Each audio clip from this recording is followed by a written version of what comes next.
Hey everybody, welcome to a special soccer edition of my podcast, It's Owl the Rage. This is Matteen and we're here to discuss Kennesaw State Soccer's opening two games of the season against South Alabama and Wofford. First off, it was just fantastic to be back in the bank calling the game against South Alabama. Had a hard time shaking some of the rust off, but looking forward to getting better throughout the season.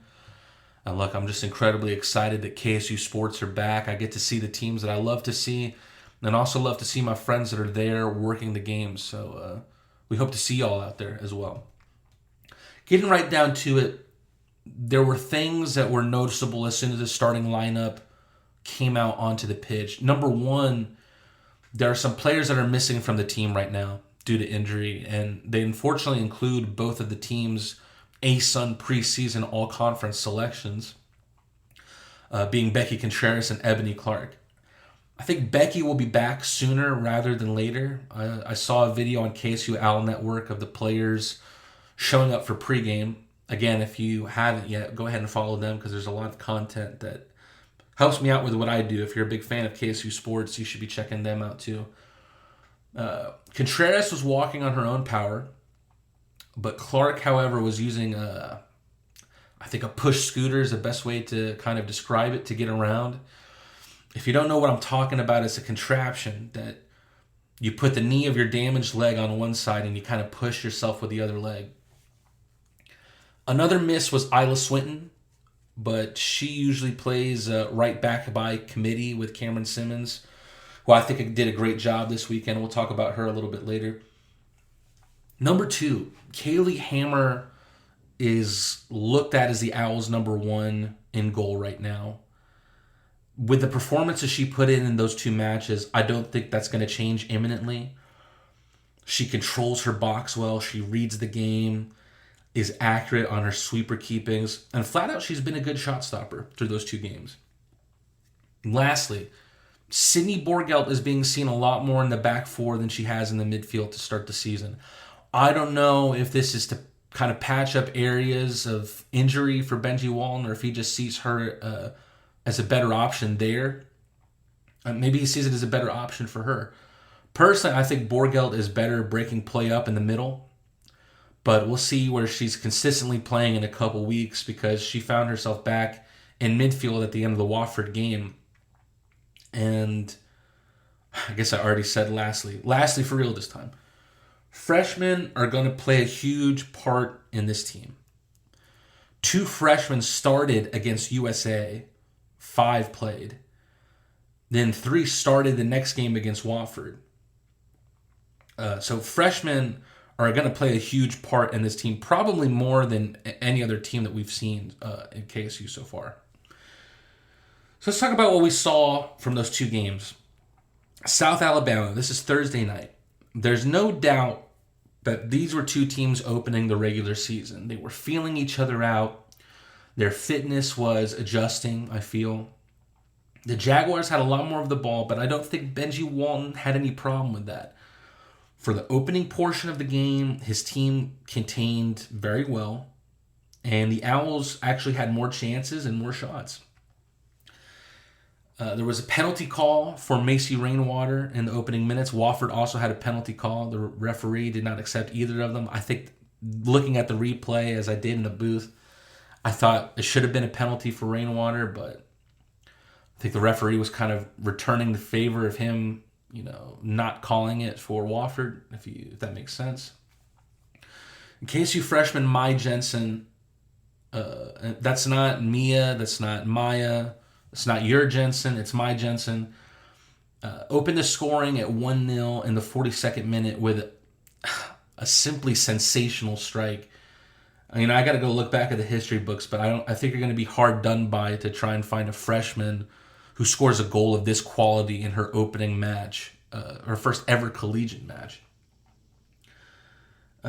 Simply sensational strike. 3 freshmen combined on this goal. Kiata Singarea plays a ball into the feet of Allie Bryan. There's a clattering there between her and a defender. Ball falls to Mai Jensen, who makes a move, takes a crack, freezes the goalkeeper. I think it's right on the left edge of the box, if I remember correctly. Jensen is someone who was described to us by Walton as someone with a Catherine Schreck-like profile.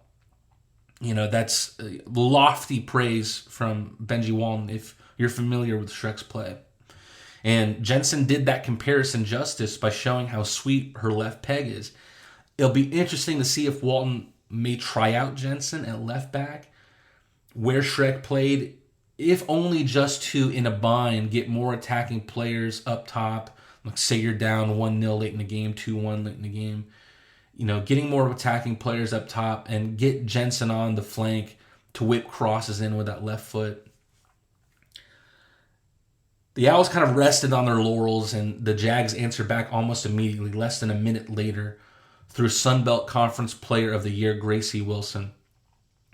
Her shot goes off a Kennesaw State defender and in. Same thing would happen early in the second half after Monique Gray took a shot that took a loop off a KSU defender and past a diving Kaylee Hammer. I'll go ahead and say the defender in both of these occasions was Sydney Borgelt, and I think she was just hard done by. I don't think it had to do with her positional awareness at all. But the Owls led in shots in the first half, and after leading in shots in the first half, they're outshot by the Jags in the second, who really controlled play in the last 45. But the Owls did really well defensively again for the most part. I talked to Benji Walton after the game, and here's what he had to say. Coach, first of all, I think it was a fantastic performance. What were your general thoughts on how the team played today? Oh, absolutely. We grew up a lot from our exhibition game. I think our back line really came together, defended well. We transitioned really well. Got a great goal in the first half off transition. And as soon as we scored with 3 minutes left, I literally went, I hope we don't relax. And sure enough, we give it right back. But these are good, hard lessons against a national tournament team, a Sunbelt champ every single year. And, I think our whole team grew up and showed some confidence tonight. So that was exciting to see and some really good moments. And we're going to, keep putting the next pieces together. So I'm good with it. As much as you can be with the loss, I'm good with it. I think the biggest story coming into this match was who you were going to start at goalkeeper. You have to be happy with your choice based on today's performance, right? Yeah, absolutely. Hammer did a good job. She, made some big plays, covered the goal well. Made some good decisions back there, and so that's what we need tonight. She did a good job. So hopefully they'll give her some confidence and our back line some confidence, and we'll just kind of keep, seeing who keeps battling. The other three are still chomping at the bit, so it's kind of a nice problem for a coach to have, and you got 4 really good keepers. But Kaylee did a good job tonight. Obviously, Mai will get the plaudits and we'll get the highlights, but in terms of the freshman play today, spectacular all around. Oh yeah, no, I thought all of our freshmen grew up tonight. The exhibition against Ole Miss, they were freshmen for sure, but I think tonight they showed some confidence, and there's a lot of growth that can still happen. I think they got to learn to play a little faster. But great goal, off a transition. One freshman to another freshman to a goal is pretty fun to see. And all of them. And we still have some freshmen that are right on the cusp who didn't get in tonight who are going to help us on Sunday. So it's a pretty deep group I'm excited about. So I think they're all learning. They're all locked in. So that's all I can ask. Coach, thank you so much for taking the time. Always good seeing you, my friend. I have to agree with him. With competition like South Alabama, a 2-1 result like that, I think you're as happy as you can be after a loss. With all due respect to Coach Benji and the team, I think that's a game that the team loses badly a year ago, 2 years ago, 3 years ago. And I think they're only going to get better with veterans coming back into this lineup. However, the freshmen have really added a level of grit that this team has in Kendall Higgs and Macy Rainwater, but now they really have it in bunches. And it's so much fun to watch. Singerea, Jensen, Brian, Neal are all players that really did not look like freshmen out there. And I think they're going to develop even better playing with Kendall Higgs. I think Kendall Higgs is a great leader for them. She just has this different personality that you see on the pitch from other collegiate players. On the contrary, with the Wofford game in comparison to South Alabama, it felt like there wasn't much to talk about. KSU had 4 shots on target. Wofford had 5, but I felt both teams really struggled to create valuable chances. Hammer, I thought, did exceptionally well with the chances Wofford did have. Made some great saves, was out to stop the cross, and through both games was leading her back line, kind of marshaling them and putting them in the right direction.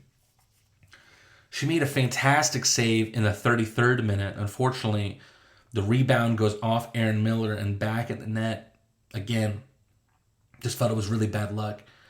It all happened so fast and that it's almost difficult to avoid.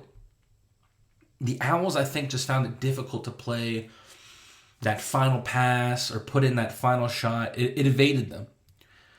Their best chances of the night all came from set pieces. Singareya was setting in beautiful, corners and free kicks from the flank all night. All afternoon, rather. And one almost coming off the head of Aaron Miller and into the Wofford net.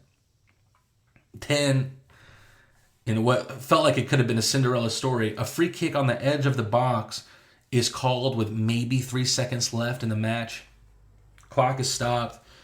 And then Kendall Higgs shakes the woodwork as her shot slammed the corner of the goal frame. We've seen her score that goal twice before against Bellarmine.